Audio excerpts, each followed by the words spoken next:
So folks, I'm Steve the Hurricane, and remember, don't just beat your competition, but...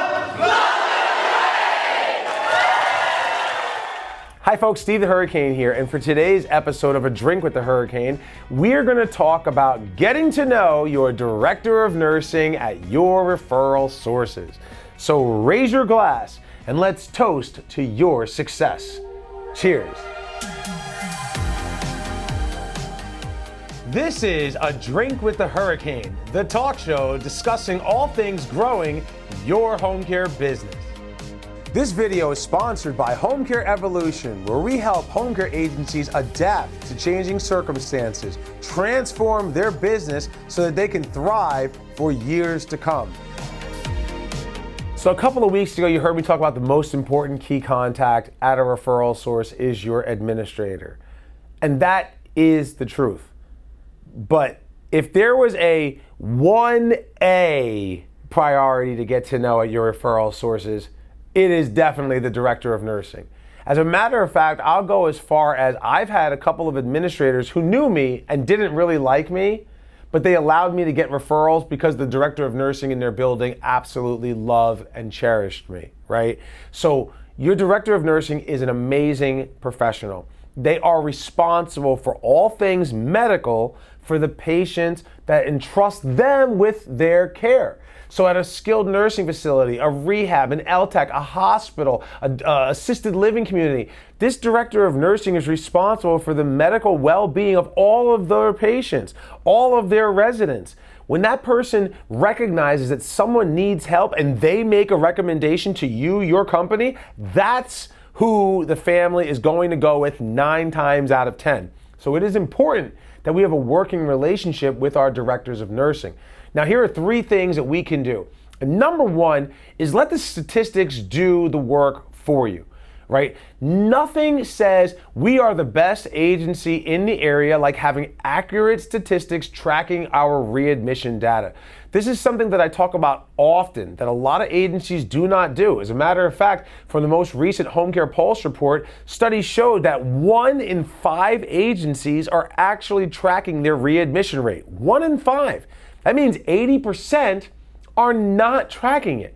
So if you are tracking your readmissions, you have a significant advantage over all of your competitors, and you can use that to your advantage.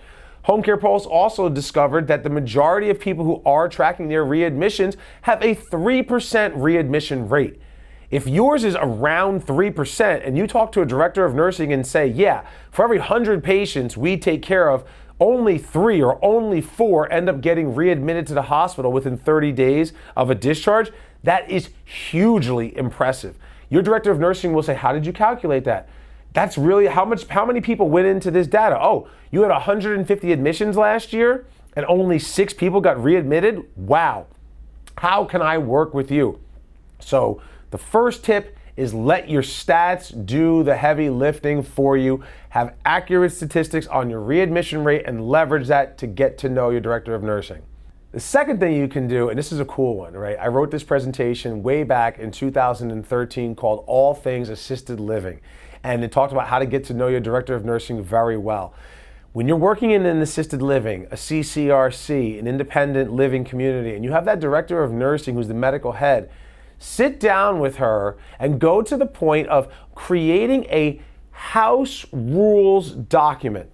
What's a house rules document? It's basically an addendum or an appendix that you're going to add to your employee manual for all caregivers that will work in this community. Things like, what are the break policy? When the client is in the community, who is the ultimate party responsible first and who is the secondary party? In some instances, it's the home care agency is the primary and then the assisted living is the secondary. In other places, the director of nursing says, this is my resident. We are responsible for their well-being first and foremost, and you secondary. Good to know. You need to understand that. How about dress code? What a caregiver should wear in the community. How about emergency procedures?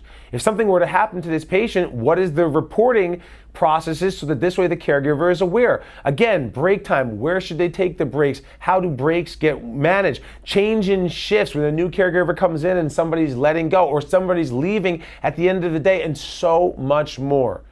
By you taking the time and sitting down with your director of nursing and creating these house rules before she ever refers you, that's going to make her 10 times more likely to trust you, which will lead her to be more likely to refer you because you went the extra mile that most companies don't go, meaning you're going to get the business that most companies can't gain.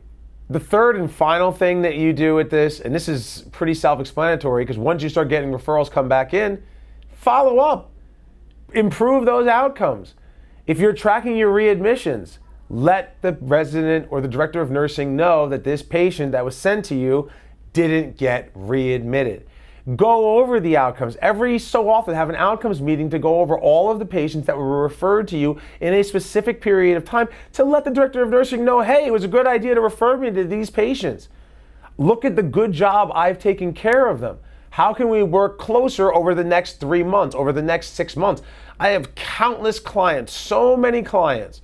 You see all these pictures right now of people, every single one of them is having these kind of outcomes meetings with their directors of nursing, which is leading them to get even more referrals than they got prior to.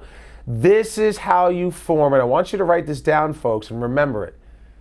It's an interdisciplinary team approach to providing care. You, along with this director of nursing, are two parties of this interdisciplinary team.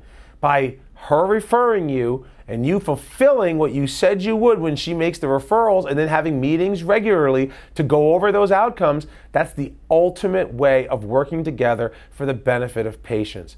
So there you have it, folks. 3 tips on how to improve your relationship with your director of nursing and increase your referrals. If you like this tip, imagine what it would be like spending 3 days with me and my staff at the Home Care Evolution Conference.